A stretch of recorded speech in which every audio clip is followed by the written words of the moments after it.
Hello and welcome. My name is Danielle Karen. Many people reach out to me saying that they're done with talk therapy and they want to experience results that they can feel and integrate. I've worked over 14 years as a licensed integrative psychotherapist, and I switched to coaching where I bring all of that experience and training and yet transcend the limitations of psychotherapy.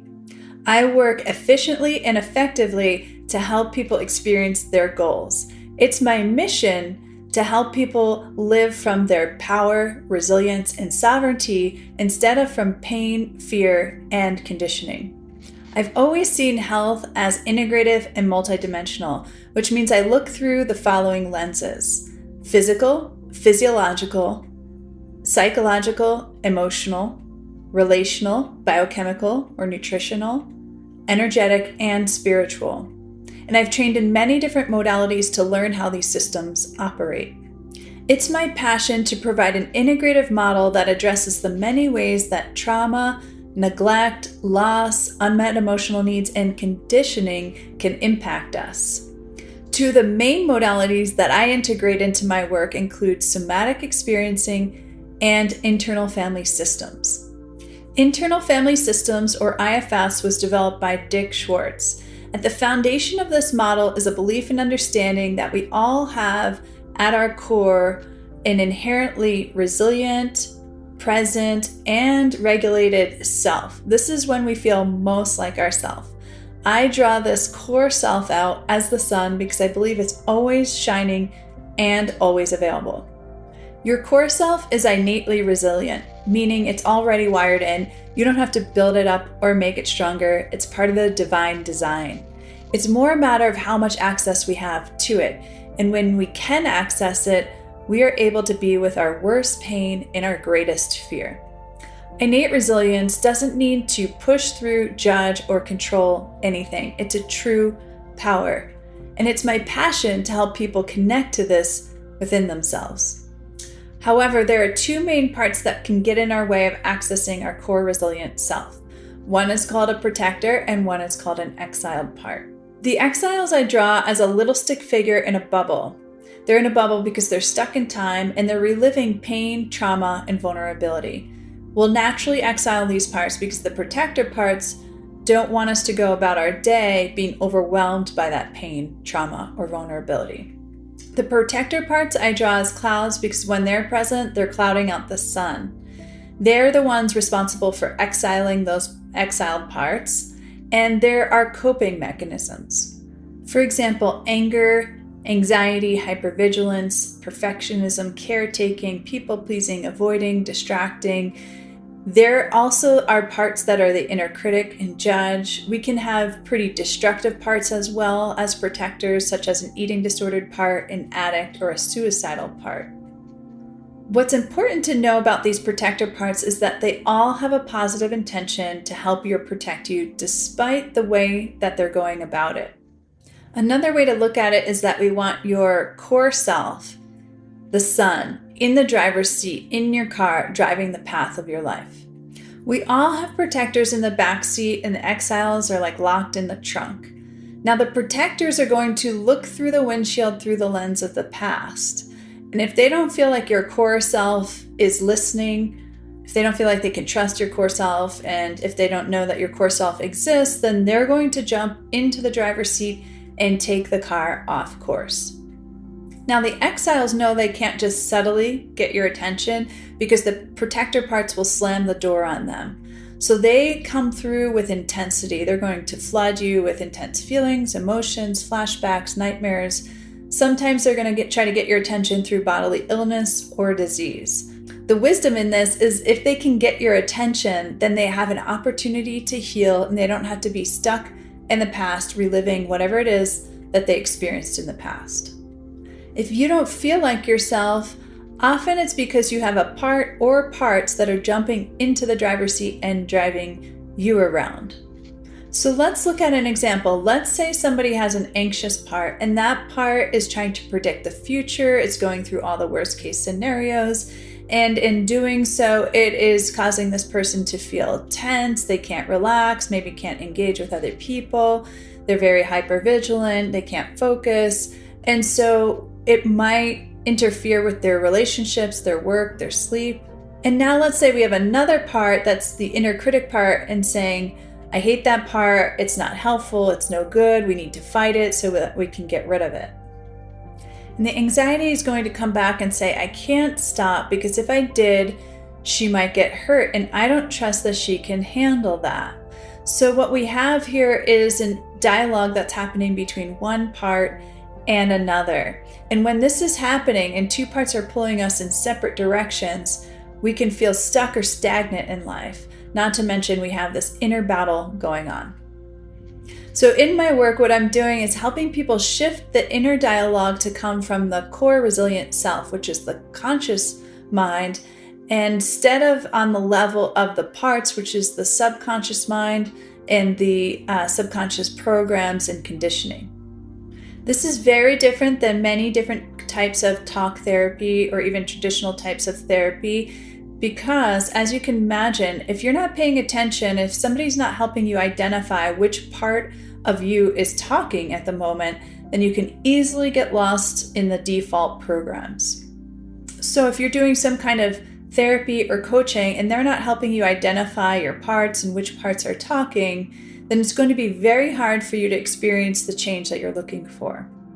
A quote by Albert Einstein that I love is, "We cannot solve our problems with the same thinking we use to create them." And this, unfortunately, is not something that talk therapy really addresses. When we connect to the core resilient self, we bring curiosity, compassion, and understanding to these parts so that they can feel like we understand them. And in the process of that dialogue, they get to know about our core self and our innate resilience. When they connect to and trust our core self, then they can relax in the back and make space for our core resilient self to be in the driver's seat and drive the path of our life. Another modality that I integrate is called Somatic Experiencing, which was developed by Peter Levine. By studying animals in the wild, Peter really learned the impact of stress and trauma on our nervous system. He created a 3-year training helping people learn how to help others heal from all types of trauma and how to work with the body, because the body is the window into the nervous system. To better understand the nervous system, let's take a look at it like the gas and the brake on your car. The gas is like the sympathetic nervous system. It's the energy, the drive, the go. And the brake is like the parasympathetic nervous system. It's the rest, digest, and relax. And we all want a natural rhythm in our nervous system, as if the gas and brake are pressed easily so that we can have a smooth ride in our body or in the car analogy. When the nervous system is regulated, I call this the Goldilocks just right zone, and that's when life feels manageable.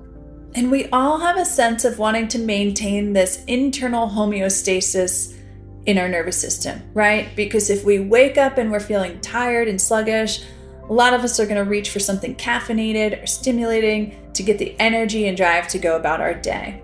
And the same thing at the end of the day, if somebody wants to fall asleep but they're feeling like too amped up, then they're going to reach for something that's going to help them relax and be able to sleep so that they can have a good night's rest. So we're all trying to maintain this internal homeostasis in our nervous system. However, most of us haven't been taught how to regulate our nervous system using our own awareness. And when we haven't learned that, then we end up reaching for things outside of ourselves to regulate our nervous system, such as our phone, the internet, substances, food, shopping, things like that. And that becomes problematic when we depend on things outside of ourselves to achieve a certain feeling. What happens with trauma or ongoing stress is that it can dysregulate our nervous system. And when we have too much gas, that can look like feeling overwhelmed, anxiety, anger, rage, hypervigilance, insomnia, or increased heart rate and sweating. Or we could have too much brake, which is going to look like depression, fatigue, lack of motivation, apathy, things like low muscle tone, poor digestion, lower immune functioning, and things like that.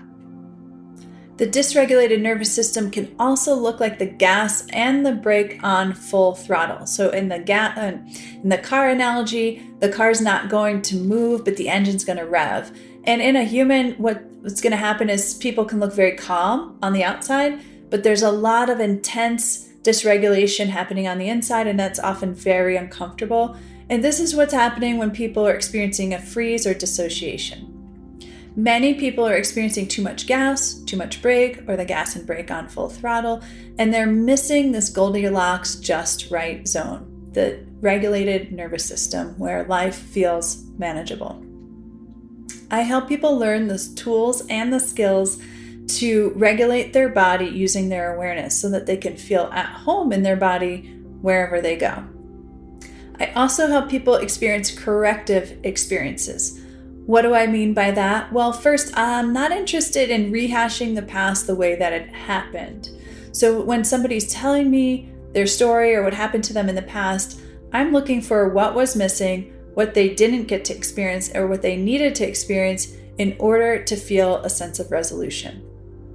And what's great is that the body will always give us feedback as far as whether it's integrating the new corrective experience, so that we know it's not just a mental exercise. And what we know about neuroscience is if the mind is connected to the body and we're aware and we're mindful and we're imagining the new experience, then the brain is going to perceive it as if it's really happening.